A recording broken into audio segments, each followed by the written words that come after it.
बहन बेटियों को, देश की माँ बहन बेटियों को, केजरीवाल होश में आओ, नरेंद्र मोदी होश में आओ, अमित शाह जी होश में आओ, माँ बहन बेटियों को, हिंदुस्तान की इज्जत को सम्मान दो, केजरीवाल जी होश में आओ, देश की माँ बहन बेटियों को नमस्कार साथियों, मैं संतोष कुमार अम्बेसी। इस वक्त हम हैं जंतर मंतर पे, जहाँ पे राबिया के केस को लेकर के बहुत सारे लोग जो जंतर मंतर पे इंसाफ के लिए उमड़े हुए हैं। और जैसा कि मैं पीछे भीड़ से ही मैं दिखा देना चाहता हूँ, हालांकि सदियों से जो देश का कानून है वो कानून में महिलाओं की सुरक्षा के लेकर के उसकी अमेंडमेंट कानून जारी किए जा रहे हैं, बनाए जा रहे हैं, मगर अभी तक कहीं न कहीं महिलाओं के प्रति कोई सुरक्षा और रक्षा सुरक्षा के लिए कोई ऐसा कड़ा कानून नहीं बना। बहरहाल 13 दिन हो गए हैं और 13 दिन से अभी तक राबिया के जो दोषी है अभी तक बरकरार बाहर घूम रहे हैं और अभी तक कोई भी कानून कड़ा उनके प्रति कोई ऐसा व्यवहार नहीं है कि वो पकड़े जाए। तो मेरे साथ में कुछ ऐसे लोग जो उनसे हम बात करेंगे जो कि राबिया के इंसाफ के लिए सड़क पर उतरे हुए हैं। सर, क्या कहना चाहेंगे? अभी तक जो राबिया के जो गुनाहगार है वो अभी तक बाहर हैं। देखिए पत्रकार बंधुओं, मैं विजय यादव, पूर्व विधायक XMLA ठाकुर द्वारा मुरादाबाद उत्तर प्रदेश से आया हूँ। जंतर मंतर दिल्ली से आज बोल रहा हूँ। आज 13-14 दिन हो गए हैं राबिया की हत्या हुए।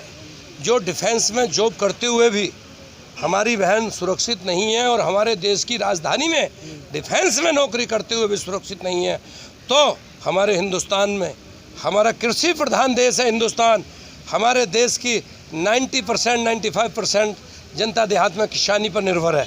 जो हमारी तमाम हिंदुस्तान की माँ बहन बेटियाँ गन्ने के खेत में काम करती हैं, गेहूँ काटती हैं, बाजरा काटती हैं, मेरे दोस्तों वो फिर कहाँ से सुरक्षित होंगी? सोचने का विषय है। जहाँ देहातों में मीडिया नाम की चीज़ नहीं। आज दिल्ली हमारे देश की राजधानी है, हमारे देश का दिल है। यहाँ पर ये केजरीवाल जी जो जंतर मंतर पे ही यहाँ पर दिल्ली में ही धरना करके अन्ना आंदोलन से नेता बने, अन्ना आंदोलन से पैदा हुए, देश में पहचान बनाई। इस आंदोलन से इन्होंने देश के, दिल्ली के लोगों ने इन्हें मुख्यमंत्री केजरीवाल जी को बनाया। आज केजरीवाल जी कुंभकर्णी नींद सोए हुए हैं, आज क्यों नहीं जंतर मंतर पर धरना करने आते? हम पूछना चाहते हैं। मैं विजय यादव, पूर्व विधायक उत्तर प्रदेश मुरादाबाद से बोल रहा हूँ। केजरीवाल जी, क्या आपका ज़मीर बिक गया? क्या आपकी कुंभकर्णी नींद नहीं खुल रही है? क्या आप सोए हुए हैं? क्या आपका ज़मीर बिक गया कि आज हमारे देश की बेटी देश की बेटी है, चाहे वो हिंदू की बेटी है चाहे मुसलमान की बेटी है? ये जाति बिरादरी मज़हब का मामला नहीं है, इंसानियत और इंसाफ चाहिए। हमारे देश की बेटियों को, आज दिल्ली की एक बेटी को, डिफेंस में जॉब करने वाली बेटी हमारी बहन को, राबिया सेफी को, वो मेरे गांव की है, मेरे क्षेत्र की है, मेरी विधानसभा की है। आज 13 दिन से कोई इंसाफ नहीं और दिल्ली में उसको 60-70 चाकू मार करके हरियाणा में ले जाके लाश फेंक दी जाती है। एक आदमी को फिल्मी स्टाइल में गिरफ्तार करके वो खुद ही आता जेल भेज दिया जाता है, केस की लीपापोती कर दी जाती है। मैं पूछना चाहता हूँ केजरीवाल जी आपसे कि आप इसकी CBI जांच क्यों नहीं संस्तुति कर रहे? आप केंद्र सरकार को तुरंत संस्तुति करें। और मैं देश के प्रधानमंत्री महोदय आदरणीय नरेंद्र मोदी जी, आदरणीय अमित शाह जी से निवेदन भी करना चाहता हूं और उनकी कुंभकर्णी नींद भी खोलना चाहता हूं कि आज आप यहां अपने बड़े बड़े बंगलों में सोए हुए हैं जनता की बदौलत। इस जनता के वोट की ताकत बहुत होती है। जनता ने आपको सिर आंखों पर बिठाया माँ बहन बेटियों की इज्जत सुरक्षित रखने के लिए। आज आप राजधानी के अंदर हमारी माँ बहन बेटियों की इज्जत सुरक्षित नहीं रख रहे, ये बड़े घोर अपमान की बात है। इस अपमान को हम नहीं सहेंगे और हम केजरीवाल जी से निवेदन करते हैं कि इस केस, राबिया सेफी के केस की तुरंत जांच CBI से वो कराने की संस्तुति करें और अमित शाह जी और नरेंद्र मोदी जी इस पर विशेष ध्यान दें और भारत की, हिंदुस्तान की बेटियों को सम्मान दिलाने के लिए इन हमारे सभी देश के महानुभावों को, वरिष्ठ नेताओं को, वरिष्ठ मंत्रियों को, मुख्यमंत्रियों को अपनी कुंभकर्णी नींद खोलनी चाहिए। आज इन लोगों को अफगानिस्तान में महिलाओं का अपमान तो दिखाई दे रहा है, हमारे मीडिया बंधु भी दिखा रहे हैं। अरे हमारे देश की राजधानी में अफगानिस्तान से ज़्यादा दुस्साहस यहाँ के गुंडे कर रहे हैं, इनको आप क्या सबक सिखा रहे हैं? पहले एक निर्भया कांड हुआ, कितना लंबा खिंच गया, आज ये भी निर्भया कांड से कम नहीं है। मैं इसलिए देश के नौजवान साथियों से, तमाम संगठनों से, तमाम नाना प्रकार के संगठनों से आज निवेदन करता हूँ, मांग करता हूँ कि सभी हिंदुस्तान के भाइयों शांति व्यवस्था बनाए रखते हुए सड़कों पर उतारिए, कैंडल मार्च करिए, अपनी माँ बहन बेटियों के सम्मान में आप पीछे मत हटिए। अगर ज़रा सा भी आप लोगों में ज़मीर है तो तुरंत सड़कों पर उतरिए और हमारे देश के प्रधानमंत्री जी और गृह मंत्री जी भारत सरकार के और केजरीवाल दिल्ली के मुख्यमंत्री की नींद को जल्दी तोड़िए। मैं अभी हिंदुस्तान के सभी भाइयों से निवेदन करता हूं कि आप लोग सड़कों पर आइए और मां बहन बेटियों को सम्मान दिलाइए। देश में जो कानून, देश में जो चुनाव होता है, सबसे पहले जो मैनिफेस्टो में माँ बहन की सुरक्षा को लेकर के कि उनकी सुरक्षा के लिए ये हमारी जो पार्टी है वो काम करेगी, मगर उतनी ही प्रताड़ना माता और बहनों पे होती है। आर.एस. यादव जी हमारे बीच में क्या कहना चाहेंगे? देखो, ये पूरा जो है, पूरे दावे जो है ना, इन लोगों के सारे झूठे हैं। मैनिफेस्टो में होता है सबसे पहले माँ बहन का नाम लिया जाता है, इनके सारे दावे पूरे तरीके से झूठे हैं। ये पूरा देश देख रहा है कि दिल्ली के अंदर किस तरीके से महिलाओं और छोटी छोटी बच्चियों के साथ, राबिया की कोई पहली घटना नहीं है ना आखिरी घटना है, जिस तरीके से इन लोगों के हालात दिखाई दे रहे हैं। इन लोगों को हालात को सत्ता पाने के लिए है, और इनके जो दावे हैं, जो इनका मैनिफेस्टो है, ये झूठा है, पूरे तरीके से झूठ बोलते हैं। ये पूरे तरह षड्यंत्रकारी लोग हैं। ये सत्ता में आने के लिए तरह तरह के नाटक करते हैं, नौटंकी करते हैं, देशभक्ति के नाटक करते हैं। इनके अंदर बहन बेटियों के लिए कोई सम्मान नहीं है। इनके दिल के अंदर इनको बहन बेटियों की इज्जत के बारे में पता ही नहीं है कि बहन बेटियों की इज्जत किस तरीके से बचाई जाती है, किस तरीके से कानून बनाने चाहिए, किस तरीके से कानून का डर लोगों के अंदर होना चाहिए। दिल्ली जैसे राजधानी के अंदर अगर ये हालात देखने के राबिया के साथ मिलती है तो वाकई विधायक जी जो कह रहे थे कि हमारे देश के अंदर हमारे एक बड़ी तादाद जो है भारत के लोग किसान हैं, हमारी महिलाएं बहन बेटियां खेतों खलिहानों में काम करती हैं, उन्हें किस बात का डर होगा, किस कानून का डर होगा? और साफ साफ उत्तर प्रदेश के अंदर साफ साफ दिखाई दे रहा है, बिहार के अंदर, उत्तर प्रदेश बिहार के अंदर साफ साफ दिखाई दे रहा है कि लगातार वहाँ भी इस तरीके से राबिया जैसे घटनाएं हर विधानसभा के अंदर, हर जिले के अंदर हो रही है। लेकिन ये सरकार, ये मीडिया पता नहीं किस मदमस्ती में है, किस तरीके से ये मौन हो चुके हैं, या इनको किस तरीके से भांग का नशा इनके दिमाग में घुस गया है कि ऐसा लगता है कि सत्ता से इनको हटाया ही नहीं जा सकता। इनको सत्ता का डर ही नहीं है। ऐसा लग रहा है ये सत्ता आ गई है, दोबारा जाएगी नहीं। ये देश की जनता ने बड़े बड़े लोगों को उखाड़ के फेंक दिया है, बड़े बड़े लोगों को उखाड़ के फेंक दिया है। इसी जगह पे शीला सरकार होती थी, उन्हें भी लगता था कि ये सरकार कभी बदल नहीं सकती, लोग कुछ नहीं कर सकते, लेकिन वही ड्रामेबाज लोगों की सरकार है। वो नौटंकी करके यहाँ पे आके बैठ गए। आज जो है, जहाँ एक छोटे से मसले को लेकर के केजरीवाल जी कभी पोल पर चढ़ जाते थे, कभी लेट जाते थे, ज़मीन पे लेट जाते थे, कभी इंडिया गेट पे लेट जाते थे, कभी जंतर मंतर पे लेट जाते थे, और ऐसा लगता था कि ये व्यक्ति देश बदलेगा। लेकिन आज क्या लग रहा है? राबिया के मामले को लेकर देख लीजिए, इन्हीं की बनाई हुई सिविल डिफेंस है, इन्हीं के द्वारा लगाई हुई उस लड़की की नौकरी है। वो लड़की को अगर सुरक्षा हम मुहैया नहीं करा पा रहे, महिला सुरक्षा की बात कहाँ करते हैं? प्रधानमंत्री जी बेटी बचाओ बेटी पढ़ाओ का नारा देते हैं, लेकिन आज बेटियां कितनी असहाय अपने आप को महसूस कर रही होंगी। मैं उन तमाम बेटियों की आवाज़ बन के बोलना चाहता हूं कि तमाम बेटियां जो अपने घर से सुबह निकलती हैं, शाम को 8-9 बजे अपने ऑफिस से घर लौटती हैं, क्या उनके दिल में राबिया की जिस तरीके से हत्या हुई हो खौफ उनके दिमाग में नहीं आता होगा? बिल्कुल आता होगा। मैं तो कहना चाहता हूँ कि बेटियों को कमज़ोर नहीं होना चाहिए, बेटियों को फूलन देवी बनना पड़ेगा, उन्हें कलम के साथ तलवार भी उठानी पड़ेगी। इन सरकारों को भी जवाब देना पड़ेगा, इन गुंडों को जवाब देना पड़ेगा, और हम लोगों को मिल करके इस लड़ाई को लड़ना पड़ेगा। हम सबके घर में बेटियां हैं, हम सबके घर में बहनें हैं। हम बेशक आज यहाँ पे आवाज़ की राबिया बेटी के लिए उठा रहे हैं, लेकिन हमारे घर में बेटी है, आपके भी घर में बेटी है। उन बेटियों के लिए भी हमेशा हम सभी के दिल में एक डर है कि अगर एक बेटी के साथ इस तरीके से हो सकता है तो किसी की बेटी के साथ ये हो सकता है। तो ये सरकार की जिम्मेदारी है। सरकार पूरी तरीके से इसमें फंस रही है, खासकर केजरीवाल सरकार फंस रही है, और बीजेपी सरकार इसका बचाव कर रही है, अमित शाह जी इसका बचाव कर रहे हैं। नहीं तो यह मीडिया जो है, जो पेड मीडिया है, ये तो राबिया को मसले को लेकर केजरीवाल को घेर लेती, सारे इनके प्रवक्ता घेर लेते। आज तक सड़कों पर नहीं निकले लोग। वो तमाम संगठन जो बेटियों के लिए काम करते हैं वो कहाँ पे सो गए? किस सरकार के किस कुर्ते के पीछे सो गए? किस पार्टी के पीछे सो गए? हम लोग भी अलग अलग पार्टियों से लोग होंगे, लेकिन हम बेटी के लिए एक साथ खड़े होकर इंसाफ मांग रहे। हम बेटी को न्याय चाहिए और जल्द से जल्द अगर सीबीआई की जांच नहीं हुई, इसको लेकर के हम एकजुट होकर देश में इसको आंदोलित करेंगे और लोगों को जगाएंगे। इसको लेकर हम दिल्ली के अंदर या रामलीला मैदान का लाखों संख्या में आंदोलन करेंगे। हम रुकेंगे नहीं। इस केजरीवाल का खुलासा उत्तर प्रदेश विधानसभा के चुनाव के अंदर भी हम लोग इसको मंचों पर खुलासा करेंगे। इस राबिया की आवाज़ हर जगह उठाई जाएगी, घर घर उठाई जाएगी। ऐसे लोगों को बख्शा नहीं जाएगा। ऐसे लोगों को सत्ता में रहने का कोई हक नहीं है। जिन लोगों के अंदर युवाओं के प्रति दर्द ना हो, बेटियों के प्रति दर्द ना हो, छोटे मजदूर कमज़ोर किसानों के प्रति दर्द ना हो, लगातार किसान आंदोलन हो रहा है, इन लोगों को किसी बात का खौफ है, किसी चीज़ की पीड़ा है कि लोग क्या मांग कर रहे हैं? प्रदर्शन और धरना प्रदर्शन इन लोगों के मायने कुछ नहीं है।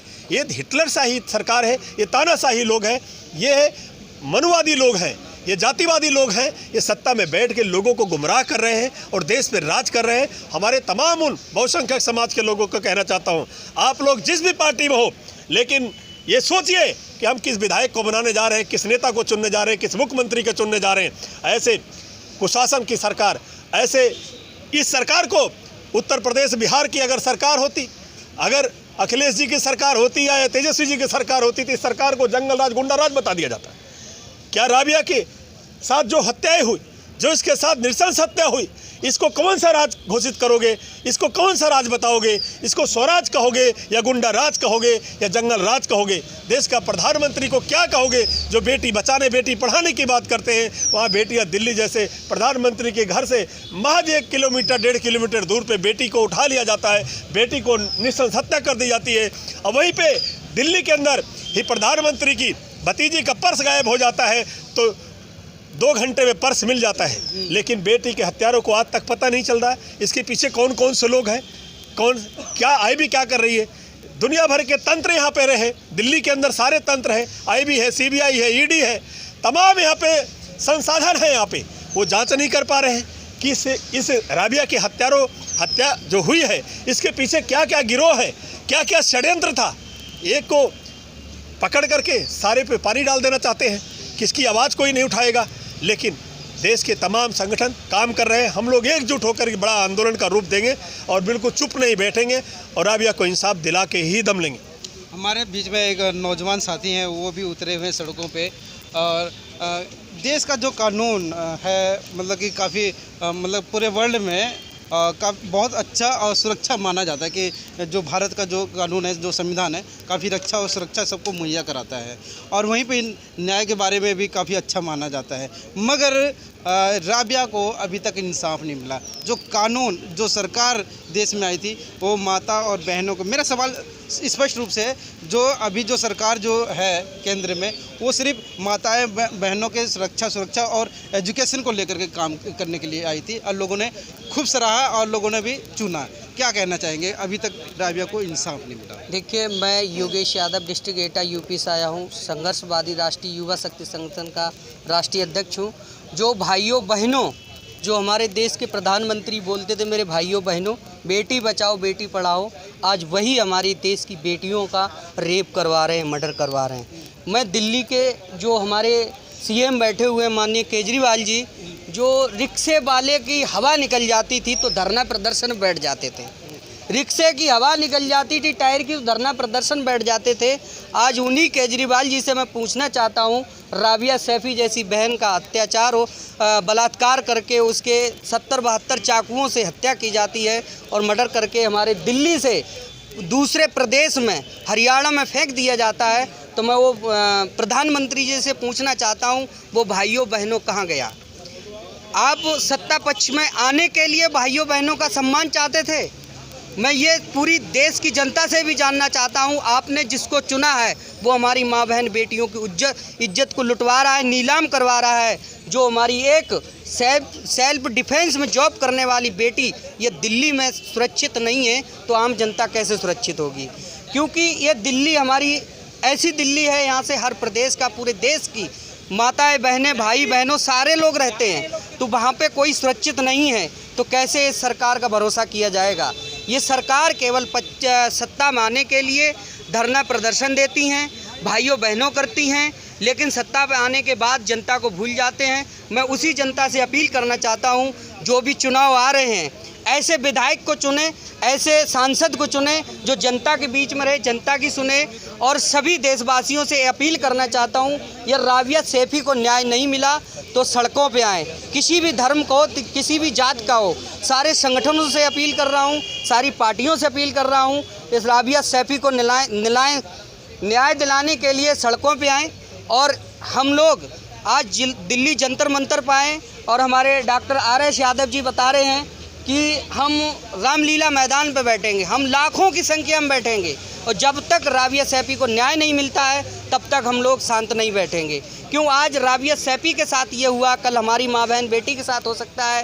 क्यों ऐसा कानून भारत में बना हुआ है, लेकिन सरकार आने के बाद ये कानून को कोई चालू नहीं करता है। क्यों इस सरकार में, इस केस में, राबिया सैफी के केस में केजरीवाल सरकार, मंत्री, मैं, डॉक्टर साहब और डॉक्टर RS यादव जी विधायक जी, हम लोग पीड़ित परिवार से मिलने गए। वहाँ पे आम आदमी पार्टी के जो विधायक हैं, कार्यकर्ता हैं, जाते हैं, परिवार को इतना दबाते हैं, धमकाते हैं, 10-10 लाख रुपए देने की बात करते हैं। कहते हैं यदि आप लोगों ने कुछ बाहर बोलने की कोशिश की तो आपको ही केस लगा दिया जाएगा, आपको जेल चढ़ा दिया जाएगा। तो यही कानून है। मैं उन केजरीवाल जी से पूछना चाहता हूँ, पीड़ित परिवार से, हमारे नौजवान हमारे भाई हैं मोहम्मद सावेद जी और हमारे विधायक जी विजय यादव जी और डॉक्टर RS यादव जी जब पीड़ित परिवार से मिले तो उन परिवार के मुंह से कोई जवाब नहीं आता। कहता है कि मुझे मारने की धमकी दी जाती है, मुझे सताया जा रहा है, बोल दिया जाता है कि 10 लाख रुपए मिल रहे हैं, यदि ये नहीं लोगे तो कुछ नहीं दिया जाएगा, ऊपर से आपको जेल करवा दिया जाएगा। यही कानून है, यही देश का संविधान है।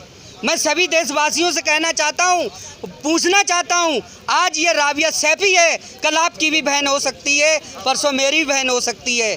सभी देशवासियों से अपील करना चाहता हूँ, जो दिल्ली के CM केजरीवाल द्वारा ही ये रणनीति रचाई गई है, क्योंकि कोई भी कार्यकर्ता बगैर मुखिया के कोई आदेश काम नहीं करता है। जो वहाँ के विधायक जाते हैं और कार्यकर्ता जाते हैं, वहाँ सताते हैं, बोलते हैं ये पैसे रख लो और शांत हो जाओ, केस नहीं करना है। मैं यही कहना चाहता हूँ। लाए हैं, क्या नाम है आपका? मेरा नाम सुमन है।